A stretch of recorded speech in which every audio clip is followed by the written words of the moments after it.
আসন্ন দুর্গা উৎসব যাতে নির্বিঘ্নে পালন করতে পারে তার নিরাপত্তা নিশ্চিতের জন্য নানামুখী পদক্ষেপ নেওয়া হচ্ছে।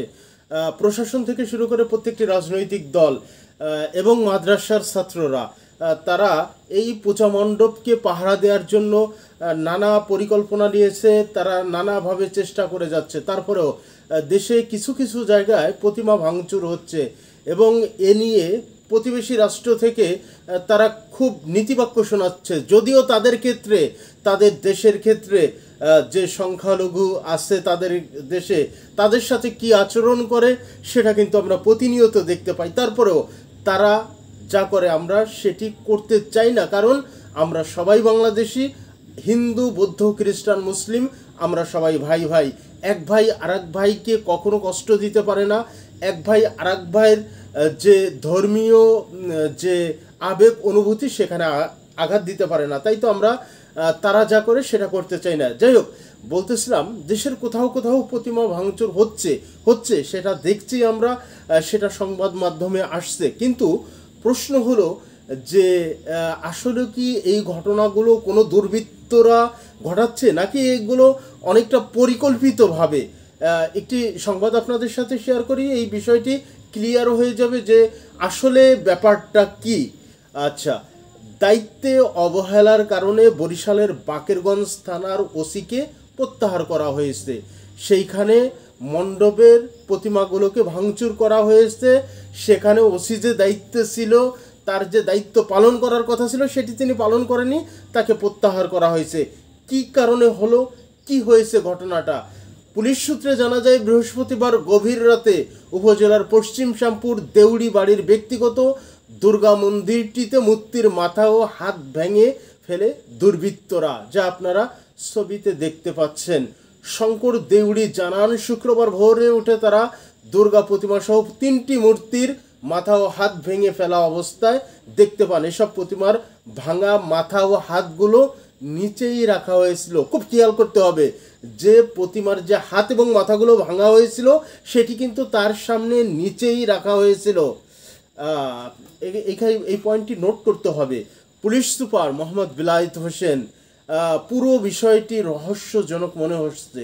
তিনি বলেছেন পুরো বিষয়টি রহস্যজনক মনে হচ্ছে কারণ দুর্বৃত্তরা যদি ভাঙে, তিনি কি বলছে সেটি আগে বলি, এটাকে ভাঙচুর বলা যায় না। তিনি বলছেন, পুলিশ সুপার বলছেন এটিকে ভাঙচুর বলা যায় না, মাথা খুলে পায়ের কাছে রাখা হয়েছিল। ভাঙচুর হলে তো পুরোটাই ক্ষতিগ্রস্ত হতো। এখানেই তো কথা, কোনো দুর্বৃত্ত যদি এই প্রতিমা ভাঙতে যেত, যে মূর্তি, সেই মূর্তি যদি ভাঙতে যেত তাহলে তিনি তো শঙ্কিত, তিনি তো ভীত থাকতেন যে কখন কে দেখে ফেলে। তিনি তো খুব সাজিয়ে গুছিয়ে মাথাটা খুলে পায়ের কাছে রেখে দিলাম, হাত খুলে পায়ের কাছে রেখে দিলাম, এভাবে গুছিয়ে রাখার তো কোনো কথা না। তাহলে ভাঙলোটা কিরা? সন্দেহ তো এখানেই দানা বাঁধে। এটা কিভাবে হলো সেটা আমরা গভীরভাবে তদন্ত করছি। পুলিশ সুপার বলছেন যেটা গভীরভাবে তদন্ত করছে, আমরা তদন্ত করে এর কারণ শনাক্ত করার চেষ্টা করছি, আশা করি এটা বের হবে। দেখেন আরেকটি যুক্তি যে এটি পরিকল্পিত, এই প্রতিমা ভাঙচুরগুলো পরিকল্পিতভাবে করা হচ্ছে। সেটি হলো মহালয়ের পর থেকে মণ্ডপগুলোতে ক্যামেরা ও স্বেচ্ছাসেবক রাখার সিদ্ধান্ত হয়েছিল। ওই মণ্ডপে তার কোনো কিছুই ছিল না, মানে একটি সিদ্ধান্ত হয়েছে প্রশাসনের সাথে যে যেখানে সেখানে যে স্বেচ্ছাসেবক থাকবে এবং কি থাকবে, সিসি ক্যামেরা থাকবে। কিন্তু ওই মণ্ডপটিতে তারা স্বেচ্ছাসেবকও রাখেনি, সিসি ক্যামেরা লাগায়নি। কারণ কি, কেন স্বেচ্ছাসেবক ছিল না? প্রশাসনের সাথে আলোচনার পরেও কেন সেখানে স্বেচ্ছাসেবক নাই? তাছাড়া কেন সিসিটিভি লাগানো হয়নি?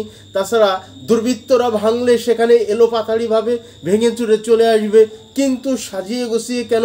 আপনারা স্ক্রিনে দেখতে পাচ্ছেন যে পায়ের কাছে রাখা রয়েছে, এটি কেন? যাই হোক, এক্ষেত্রে মণ্ডপ কর্তৃপক্ষ যথাযথভাবে দায়িত্ব পালন করেনি। আর মণ্ডপ কর্তৃপক্ষ যে যথাযথভাবে দায়িত্ব পালন করেনি সেইটা মনিটরিংয়ের দায়িত্ব ছিল থানার ভারপ্রাপ্ত কর্মকর্তা। অতএব তিনি দায়িত্বের অবহেলা করেছেন, তাই তাকে ক্লোজ করে সেখান থেকে পুলিশ লাইনে সংযুক্ত করেছে।